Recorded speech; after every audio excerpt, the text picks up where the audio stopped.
Stay right there, sir. Robert is going to be our first speaker.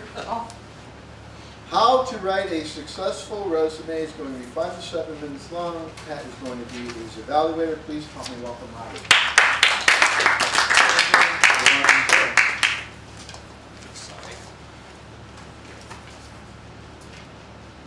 Very well.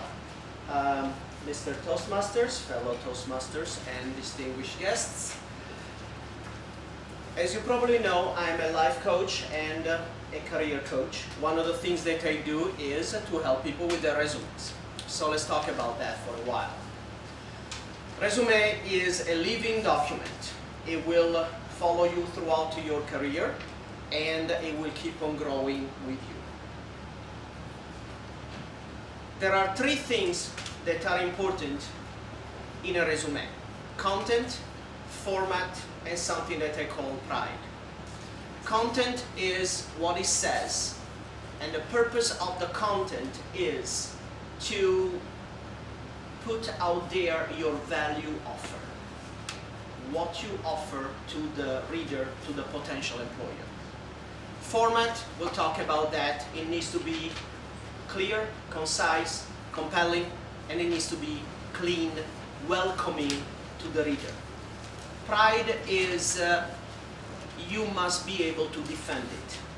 People always worry about interviewing and they wonder where the questions come from. Well, they come more likely than not from the claims that you do make in your resume. So whatever you write there, make sure that you can back it up with pride, showing your accomplishments. So let's talk about content first. Latest studies have shown that hiring managers, HR managers, they take anywhere between 8 to 12 seconds to read a resume. And they follow the eye movements, and they first read at the very top, they scan through the middle, they read the bottom. They find something that they like there, they read the entire resume, otherwise it goes in the trash. So it is very important, guess what you put at the very top and what you put at the very bottom. So what do you put there? On the very top, I always recommend people to put one of these 2, either a profile or a summary of qualifications. It is a snapshot of your value offer. A profile pretty much is written in a paragraph format, a summary of qualification bullet points. But in a sentence or in a few bullet points, you really express, this is why you should hire me. These are the highlights. This is what I bring, this is my offer. At the very bottom, your network. Who do you know? What kind of resources can you bring to bear? Which means, I always like to use this example. Do you remember the old Verizon commercial with the little guy with the glasses, a little black jacket? He shows up and says, who are these 300 people behind you? Oh, that's my network. That is the way you want to be perceived.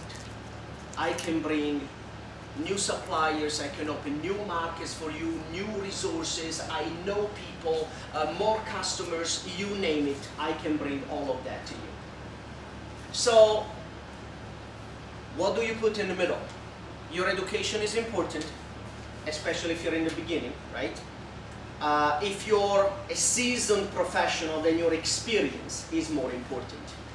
But there are a couple of additional things there that are important and people often forget to put them in a resume. Your industry involvement, your activities. What are you doing right now? Beside your work, beside everything else, how do you seek to extend that network that you have? So, events. How you show up for events, how you offer your own events in the form of conferences or speeches or whatever you want. All of that is extremely important because it shows that you're active, you're vibrant, and you're extending your network.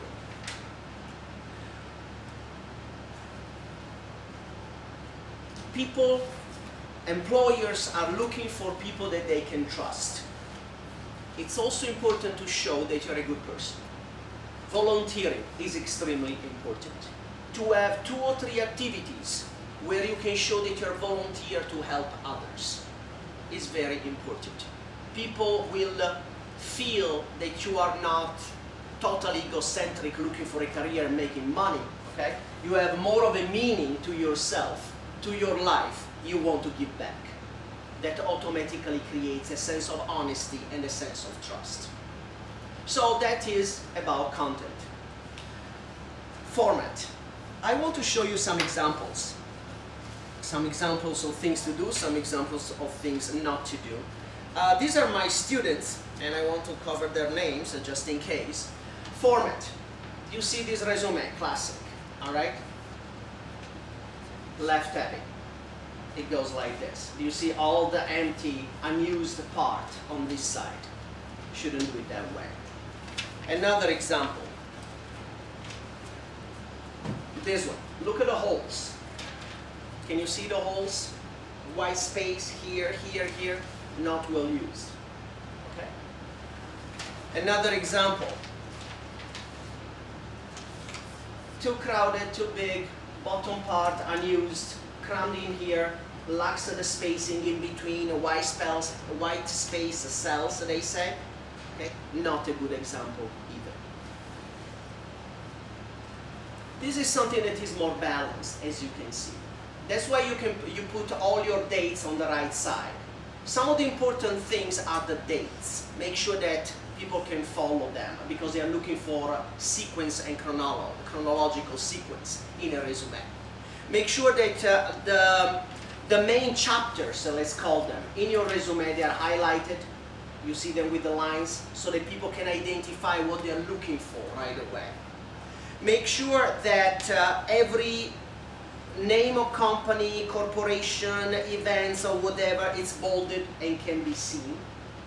Make sure that everything that is a title, an achievement, a role, it is in the middle, in italics, underlined. Then people will know automatically where to find all the information. It's well organized and the format is there.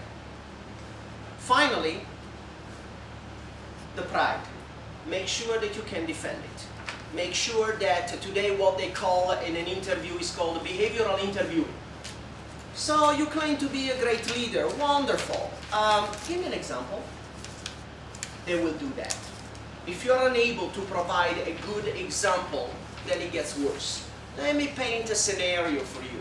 You were in such and such a situation, and somebody in your team is not pulling their weight. They need to be disciplined, or something needs to be done. The clients are complaining. The other people in the team are complaining as well. Given that you have such great leadership abilities, you claim them in your resume, how will you address that situation? So owning your resume, backing it up with great examples, that is what is going to carry you from the resume to the interview to the job that you want. That's all.